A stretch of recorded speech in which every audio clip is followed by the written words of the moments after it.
So as we await for the NBA offseason to officially begin once the NBA Finals have concluded, you're naturally going to hear a lot of trade rumors and speculation on what teams are going to do, who's on the trading block, which players are looking to be on the move as free agents, as well as other players being looked at closely in the NBA Draft Combine. And while the common discourse among Bulls fans right now, well, it's among many things, but one of them is centered around the Bulls potentially, again, unlikely, but potentially looking to trade up in the draft for that number 3 pick that Portland has been reported to be taking calls on as they look to try and go for one last push for a title run with Damian Lillard. Now, whether the Blazers will actually trade that pick is another story, and while yes, the Bulls getting the number 3 pick would be very intriguing considering their uncertain future with limited draft picks and cap flexibility, what I think most people are failing to place more of an emphasis on is the Bulls making calls to the Charlotte Hornets for the number 2 pick.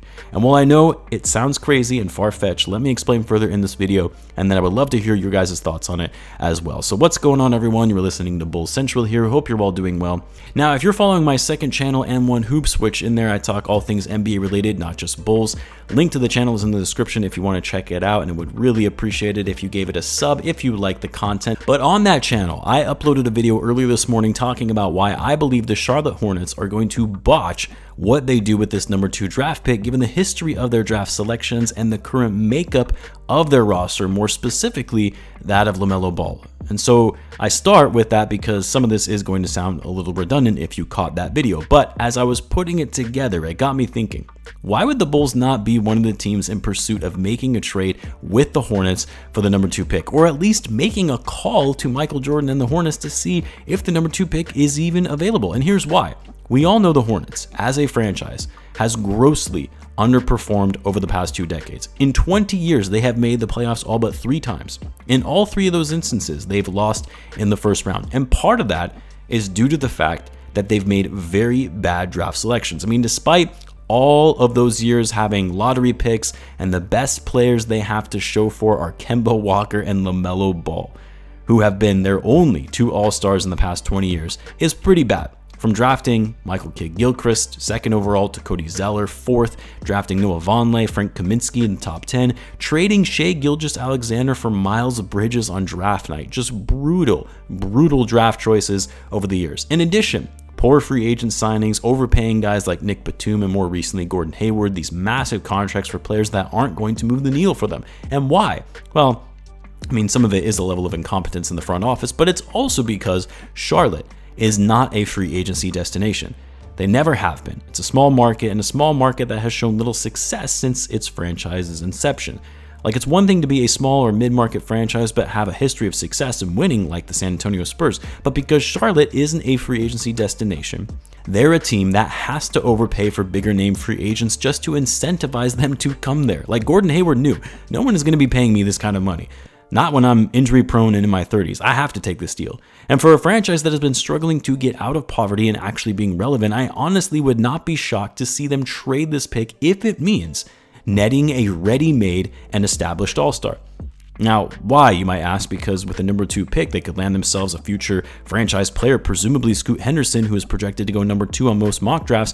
Well, as I'm sure most of you know, Scoot Henderson is a point guard, a beast of a point guard, big-bodied, broad shoulders, super strong with explosiveness that would rival that of prime Derrick Rose, a quick first step and ability to finish at the rim with his elite athleticism, but also possessing the court vision and passing to make him an effective playmaker and floor general. But the problem for the Hornets, they already have a starting point guard in LaMelo Ball. Now, as good as LaMelo is, I'm sure the Hornets pride themselves in the fact that they drafted him, but for me personally, I think LaMelo is a bit overrated. A great offensive player, great playmaker, but also can be pretty inconsistent with his shooting, turns the ball over a lot, and his defense is downright awful. Not only that, like his brother Lonzo, he struggles to stay healthy. Dude played 36 games all of last season and missed a good portion of his rookie year. Availability, as I've said multiple times, is everything in the NBA. And if you can't be relied upon consistently, then what good is all that talent? So personally, I don't see how you could possibly prioritize LaMelo over a prospect and potential franchise player in Scoot Henderson. But this is the Hornets we're talking about here. Michael Jordan, I love him, greatest player of all time, but he's one of the worst owners in the NBA in terms of decision making, and it would not shock me if the Hornets, because they feel they already have their franchise player and point guard in LaMelo Ball, and because they have been burned by draft picks in the past, and because they also know this is one of their few opportunities to net them an all-star in exchange for the number 2 pick to pair alongside LaMelo and actually bring them to relevancy, it would not surprise me if they make a dumb decision like this by trading the number 2 pick. Now, of course, it might not be that dumb depending on the type of haul they could get for the pick, but again, it's the Hornets. They're pretty well known for getting fleeced in trades and transactions in general. Thus, if I'm the Bulls, I would use this Hornets incompetency to my advantage and dangle a player like Zach Levine for the number 2 pick. Now, I would prefer for it to be a player like DeMar DeRozan or Vucevic in a trade package just because of their age, and if you're able to get a young 19-year-old potential generational prospect for Vucevic or DeRozan, yeah, you do that all day, every day. But I don't think the Hornets are that dumb. They're going to want an all-star that is in their prime and ready to compete now and complements LaMelo nicely. And while I'm sure some Bulls fans won't like the idea of trading Zach Levine for the number 2 pick, which of course the Bulls would use to draft Scoot, yes, trading an established star like Zach for a prospect who hasn't played a single game in the NBA, yeah, is somewhat risky. But no, given where the Bulls are at, a lack of direction, uncertain future, a team that can't even make the playoffs and string together wins consistently, if you have a chance to draft a generational talent and a player that fits a position of need in the actual roster, given he's a point guard and given it's all but clear that we probably won't be seeing Lonzo anymore, for Zach Levine, you get that in return? Yeah, you take it. Of course, the trade straight up wouldn't work. You would have to add in some more pieces to make the money work and matching Zach's salary, and the Bulls likely would have to take on Gordon Hayward's bad contract at $31.5 million, but it is an expiring deal, so you actually would free up cap space over time considering Zach is still under contract for the next 4 seasons. And when Gordon Hayward is healthy, yeah, he's decent, still a decent scorer. He's just hardly ever healthy. And a trade of the number 2 pick and Gordon Hayward for Zach Levine would actually work money-wise, given the number 2 pick's cap hold for their first year on their rookie deal will be a little over $10 million. Is it enough, though, to make the Hornets relinquish that number 2 pick?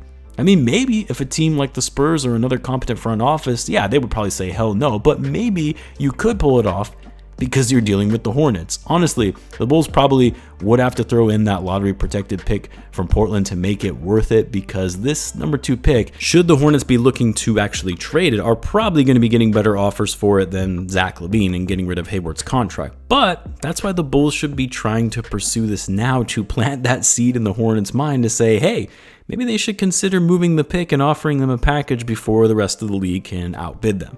I know it's all wishful thinking on my part. It's probably unlikely the Bulls would be able to get a deal for the number 2 pick. Not only that, but we know the front office isn't interested in doing a rebuild, and if they are in fact moving on from Zach Levine for a high lottery pick, you might as well trade both DeMar DeRozan and Nikola Vucevic and start over, which, as I said, unlikely given AK's comments in his end-of-season exit interview. And I don't know, maybe I'm just overestimating the Hornets' incompetence, and they will in fact make the right decision in keeping their pick and drafting Scoot Henderson or even Brandon Miller rather than trading it because they feel the need to prioritize Melo and keeping him happy by bringing in win-now talent before he looks to bounce after his rookie deal is complete. But either way, I would love to hear what you guys think of this trade proposal. Would you pull the trigger on moving Zach for the number 2 pick? Let me know in the comments. As always, be sure to subscribe, and I'll see you in the next one.